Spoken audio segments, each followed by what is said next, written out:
Businesses spend a bunch of money every year on their marketing, and we don't capture enough of the data in between from when we spend money on paid ads to what did the person do? What did they click on? What did they download? What kind of sales rep did we send them to? What kind of process did we talk them through once we got on a sales call? We don't capture enough of that data, and it makes it really hard for us to then know if we're doing the right stuff on the marketing side to even get people interested in who we are. So the marketing engagement score is here to alleviate that problem and help you guys close more deals. Okay. So this diagram is going to show us how a business can score and sort leads based on their marketing activity. So sales teams always know who is ready to buy, helping them close more deals with less effort. It's also kind of infamous that marketing and sales tend to not usually get along. Marketing tends to think that they give them good leads and sales can't close them, and sales thinks that they give them bad leads and they should work on their approach and targeting. So this again is going to help us alleviate that and just know whose responsibility it is, because we want marketing and sales really to work hand in hand. The closer and better that they are together, the more leads are going to come through, the more deals are going to come through, the more revenue you're going to make in your business. Okay. So this is a really important system. I'm going to walk us through how you're going to do this in Salesforce, and going to talk about some things of how you can add on to this too, depending on if you have this system already built, some cool add-ons, like I just said, of what you could be thinking about to clean this up a little bit more. And if you don't, this is a really good foundational system to implement right away.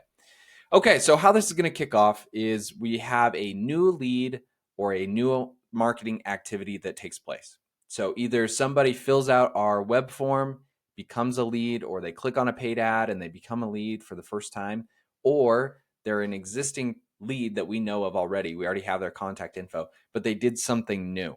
So they read something on our newsletter and they clicked a link, or they went to a webinar that we invited them to through a newsletter, something like that, to say, hey, they're doing something extra. They're engaging with us to a higher degree at this point, and we want to capture that. Okay.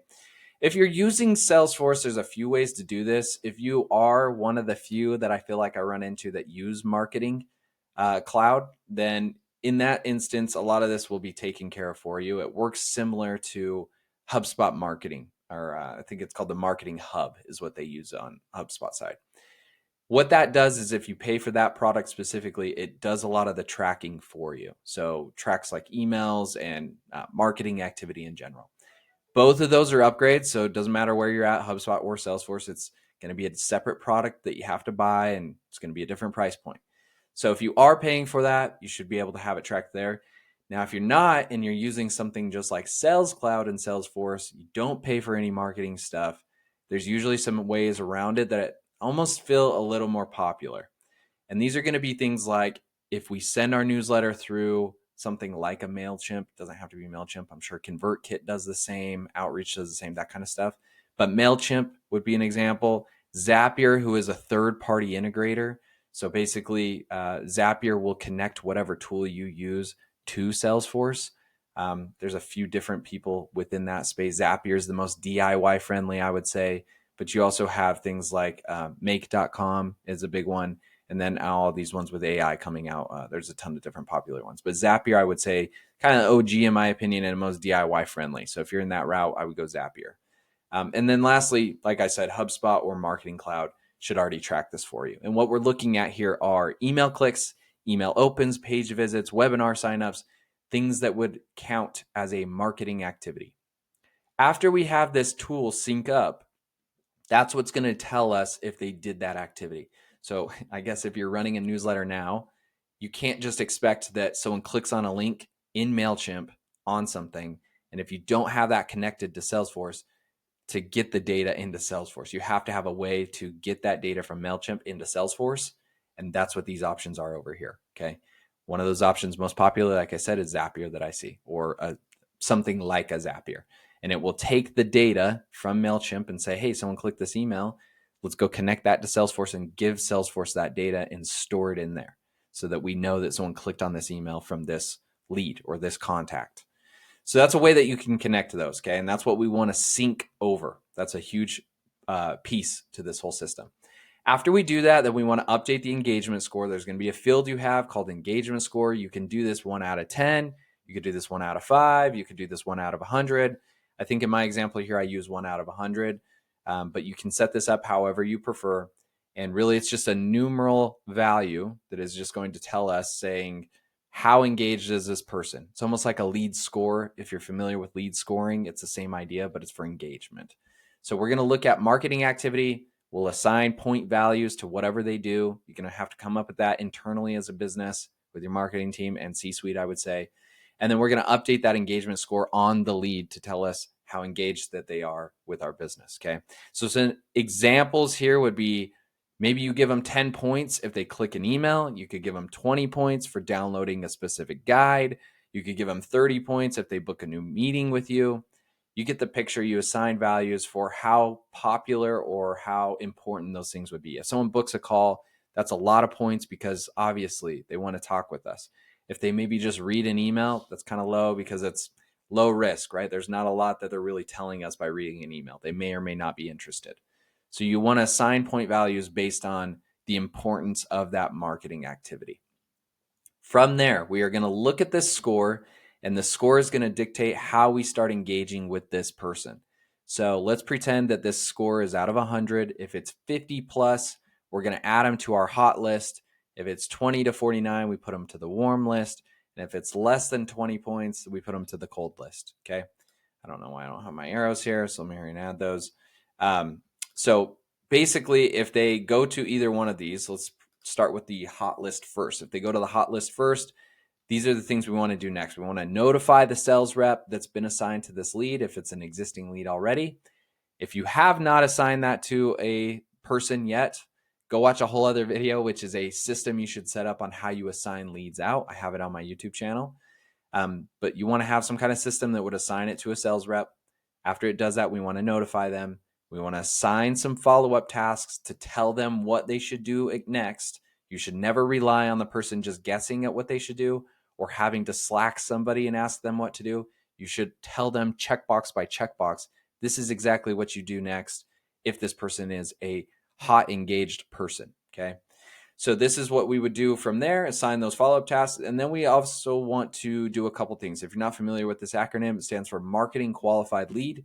This just means that, hey, we put out some content. These guys engaged with it. It's a qualified lead from the marketing standpoint. They engaged with us. So we want to update that so that we can give them credit.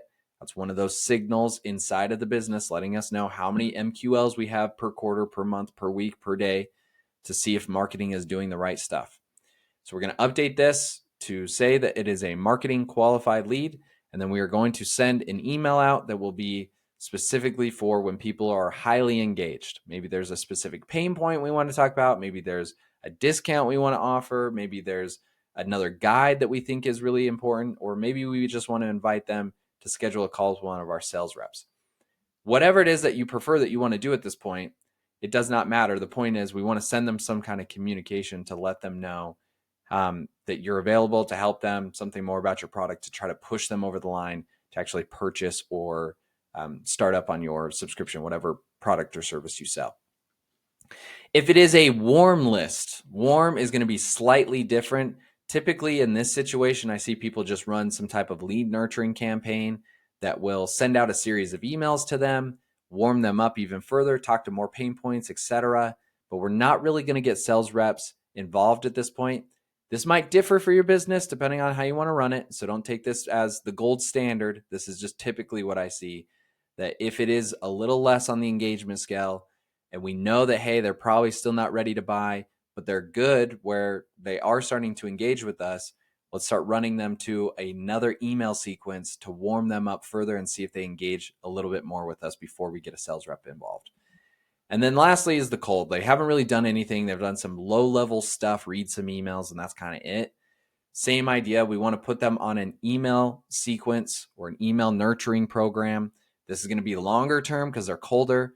So maybe we want to have a whole different series set up that's going to talk through different sets of pain points. Maybe it's a little bit more problem awareness. If they're cold, they're usually not to the point where they feel like it's a huge problem in their life. So if they're colder, I would recommend doing something like building awareness around the problem that they have. So Salesforce, I might take the approach of saying, this is why you need Salesforce. This is what a CRM is used for. Here's why Google Sheets is not super secure for your business and is not easy to scale. I'm going to tell them all the problems that they're going to run into that they may not be aware of yet. Okay.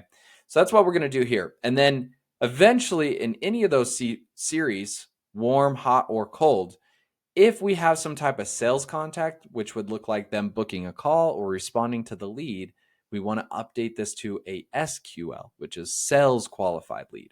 So marketing qualified lead just means they engaged with us, we sent out some content and they clicked on it, or they went to a webinar, or they did something with us. Sales qualified lead is the sales rep has now tried to engage with them, and now they're engaging back with the sales rep, or the sales rep has talked to them and they have kind of vetted them out to say, yes, this person is interested in what we sell or what we offer. We're going to update it from there. And then this just kind of loops back around. We're going to go back around every single time that there is a new lead and activity, and it's going to constantly be updating this score. Okay, kind of want to wrap this up so it's not super long. The very last piece that I wanted to mention that is not on here, that is a whole separate system that you should consider, is going to be engagement score decay is another way I've kind of put it over the years. This just means that if someone clicks an email 2 years ago and we mark them as warm or hot, they've done enough stuff that we decided that they're a hot or warm lead. Well, if they don't do anything in 2 more years, they're not going to be a hot or warm lead, right? So as you get new sales reps in, I've seen it where they start calling on those people and they realize, oh, this person hasn't engaged with us in 2 years. And it's actually a really cold lead, not a hot lead. So what you want to have is another system that is going to vet this out.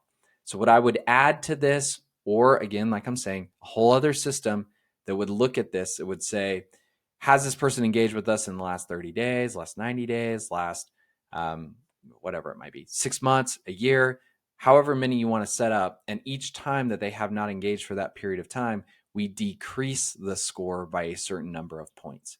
Again, those points are going to be based on the business. So if someone hasn't engaged with us in a year, how detrimental is that to our business? Does that just mean they're basically not interested at this point? If so, maybe we got to decrease all the points.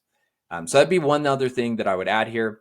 If you don't have either of these systems set up and you want them set up, I did add a link in the description below. You can click on it. We'll see if we're a good fit to work with you guys. If we are, we'd love to come in and set this up specifically for your business so that you have it. Appreciate it. Look forward to speaking with you guys soon.